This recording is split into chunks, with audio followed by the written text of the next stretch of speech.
According to the second amended petition, the petitioners are essentially asking your lordships not to let the votes of some 5 million citizens of Ghana in the 2012 elections count. The petitioners are further asking that you set aside the declaration that was made by the chairman of the Electoral Commission on 9th December that President John Dramani Mahama, the first respondent, won the elections.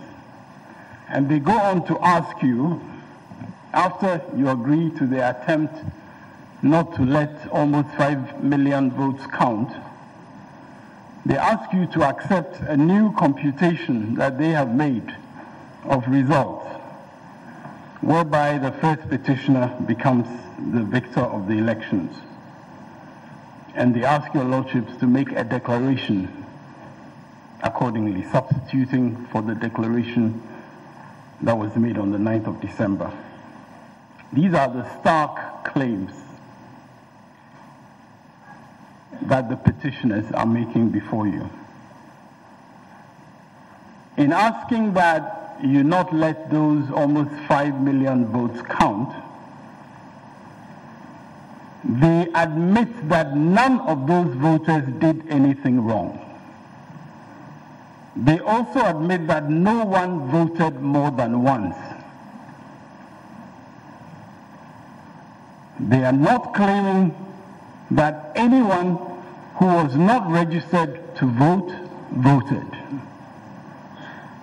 They also admit that President John Dramani Mahama did nothing wrong. Yet, the petitioners say to you,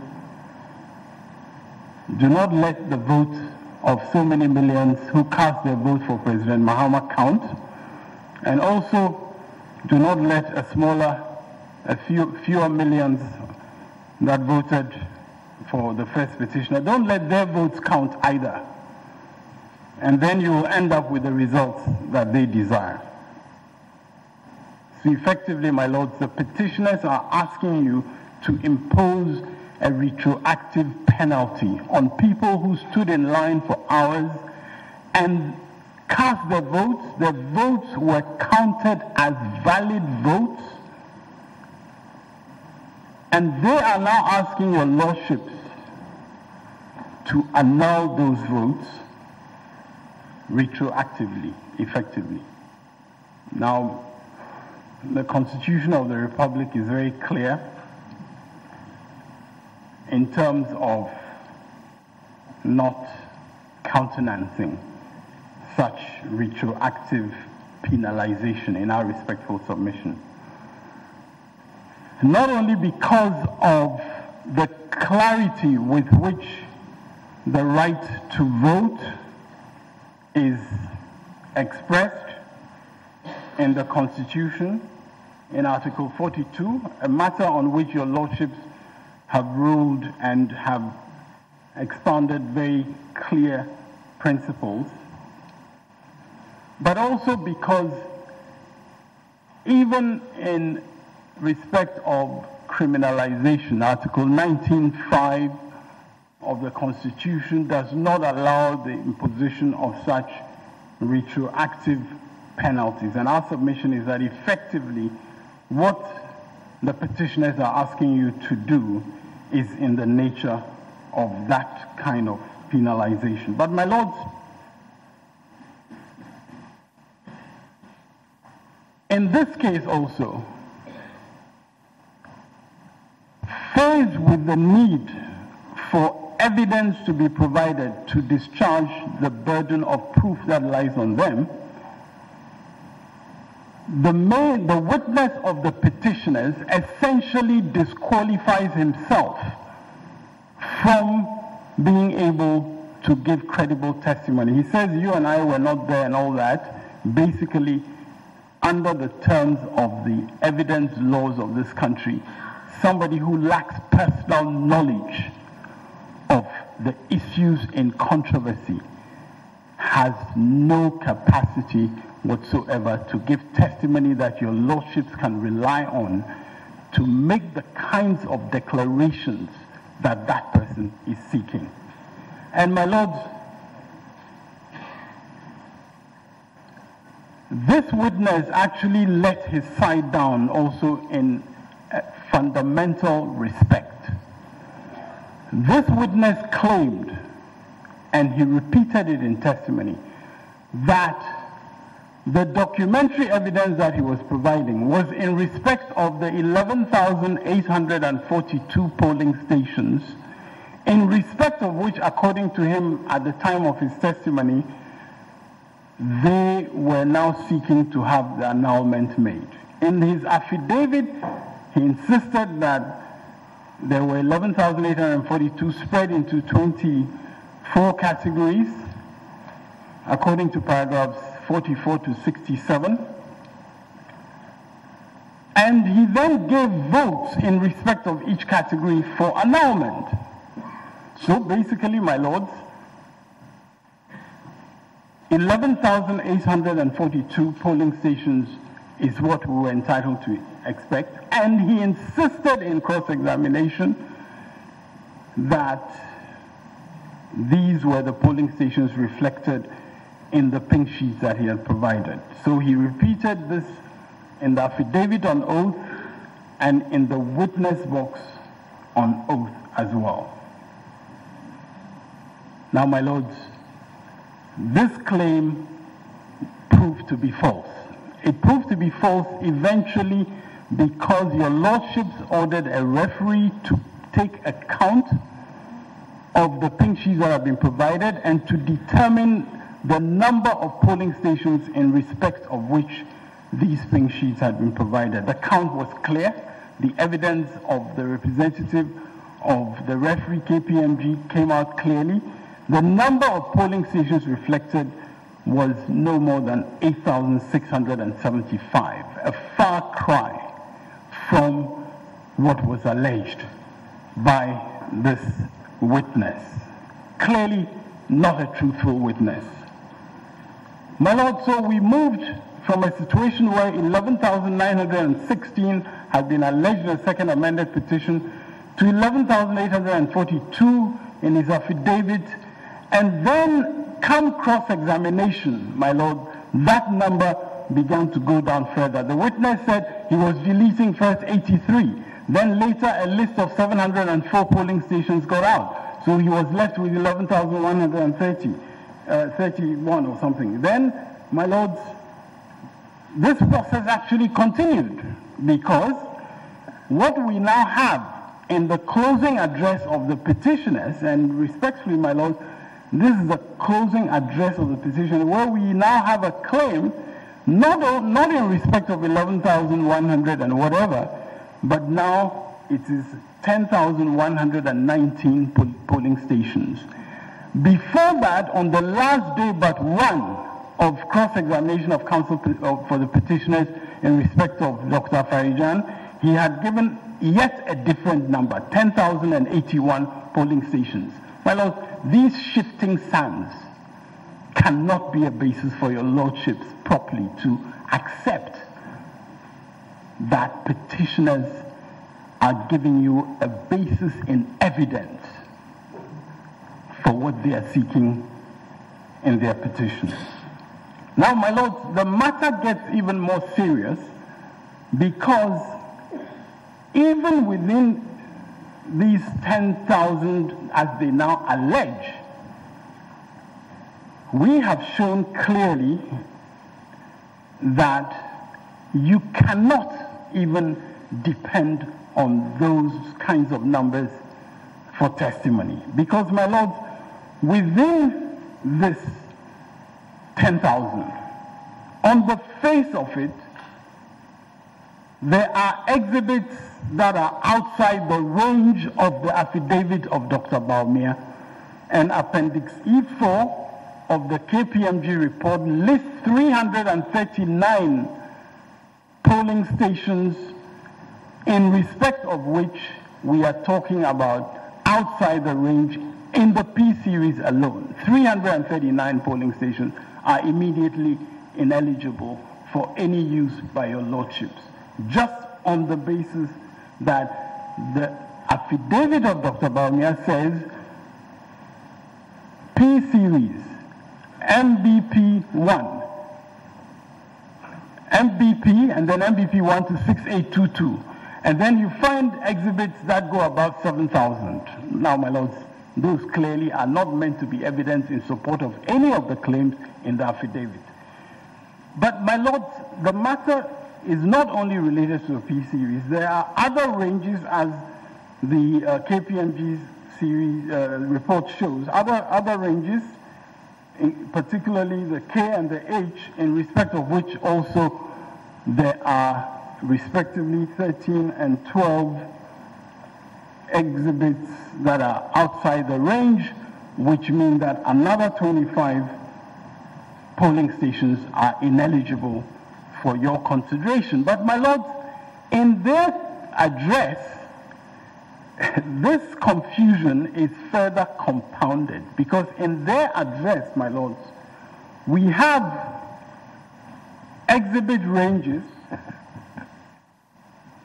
such as the K range, which according to the affidavit of Dr. Baumia should end at K70. We have them suddenly going up to K700. The affidavit says to your lordships that I am providing polling stations that have pink sheets that are numbered K1 to 70. These support my case. These are the polling stations in respect of which I'm asking your lordships to annul votes. And then suddenly, at the time of closing address, we now have K700. Now, my lords, you cannot respectfully, at this stage, be requested to use as evidence matters that clearly contradict their own affidavit. And this goes on further because, my lords, we find that in the P series, and this was indicated in cross-examination of Ne Amano Dudu, we find that in the P series, and my lord, this is Appendix 1, this is indicated in Appendix 1 that is attached to our written submissions. In the P series, we have 2,120 exhibits which basically do not make sense. 1,060 of them have an exhibit number with certain polling stations named. The other 1,060 have another, they have the same exhibit number, but another set of polling stations. Your lordships are not respectfully in a position to choose for the petitioners which set with the same exhibit number, which set of those exhibits they really want you to rely on, because essentially they cancel each other out. That's 2,120, and we have attached those to our written submissions. My lords, in addition, the rules of this court are very clear, and the rules of this court, as reflected in Regulation 68A,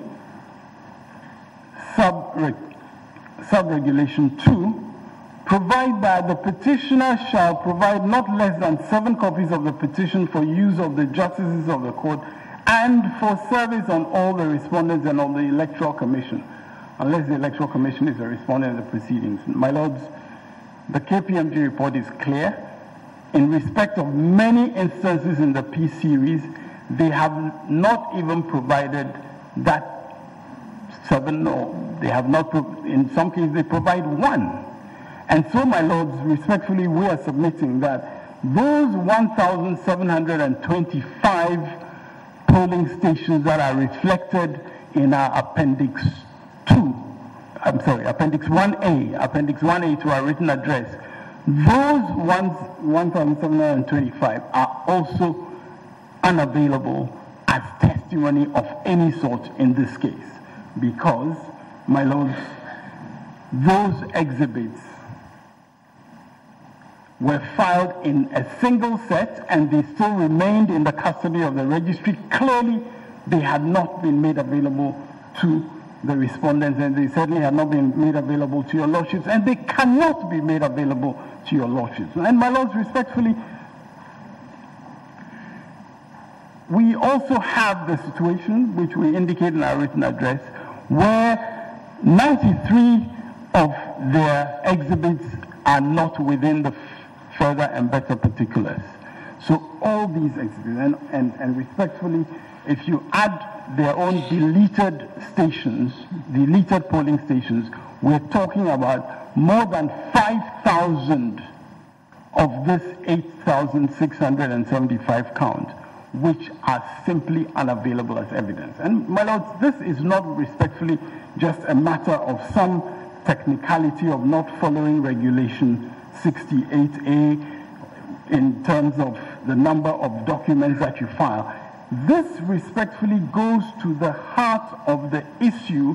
What is the case that is being presented in order for the court to adjudicate on? That case cannot be presented to your lordships if these regulations in respect of what is filed in support of the case, if they are not reflected in what the KPMG referee has established. My lords, we submit therefore that the petitioners have not even discharged the evidential burden, not even the burden of persuasion. The evidential burden has not been discharged. So we are not even at a stage where evidence has been produced to your lordships that will enable your lordships to begin to consider the claims that they are making. My lords, the nature of the claims that we are making, we also submit, fail in terms of just basic legal clarity as regards what they are claiming. The claims of overvoting are based, according to them, on the right to vote. And one man, one vote. That is indeed the right to vote. But my lords, no evidence has been brought before you that establishes that claim. Not only that, but we respectfully submit that in respect of that claim, the evidence of Dr. Baumia himself was very significant. Dr. Baumia himself acknowledged, reluctantly, but he eventually acknowledged that you cannot just take the pink sheet and the interpretation that they started with in order to come to that conclusion. He acknowledged, for instance, that they had failed to consider proxy votes, and therefore in the witness box he acknowledged that the proxy votes reflected in those pink sheets should be taken account. He acknowledged that on some pink sheets there was not enough information. He claimed in some cases that where there's a blank, it means zero. Now, your lordships certainly would be hard put, in my respectful submission, to accepting such a claim that a blank in a form means zero.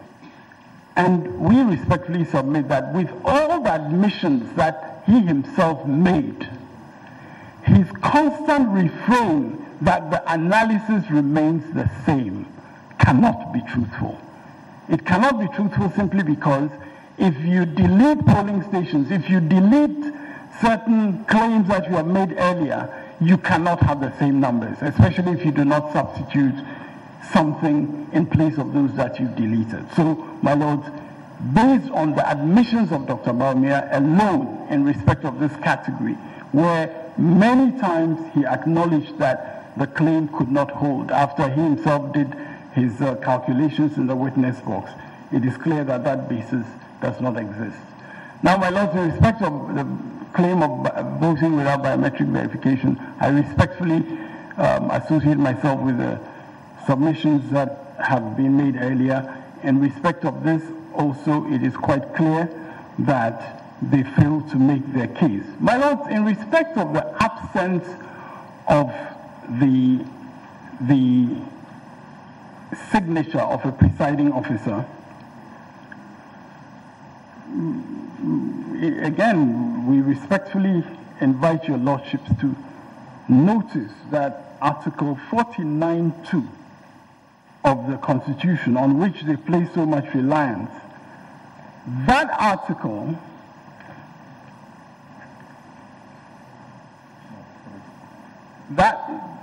Article 49(3) is the most pertinent, but before that, Article 49(2) reads, immediately after the close of poll, the presiding officer shall, in the presence of such of the candidates or their representatives and their polling agents as are present, to proceed to count at the polling station the ballot papers and so on.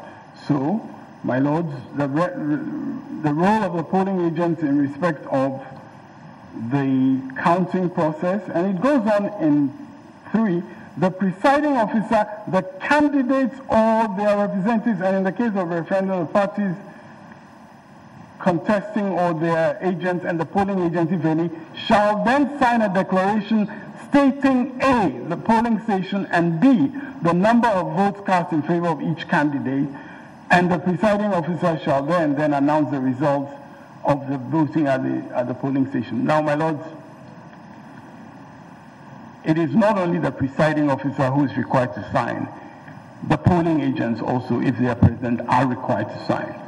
And it cannot respectfully be submitted that a failure of a public duty entitles anyone to nullify votes of innocent voters who could not have anticipated that that public official would not do his duty. Now, my lords, the petitioners actually try to have one of such presiding officers testify through an affidavit, and we bow to the superior wisdom of your lordships in not allowing that person to be given the platform of this court to come and waive their failure of public duty in the face of the public. And we submit respectfully that nowhere in the Constitution is it provided that that failure of public duty should lead to an annulment of the votes of people who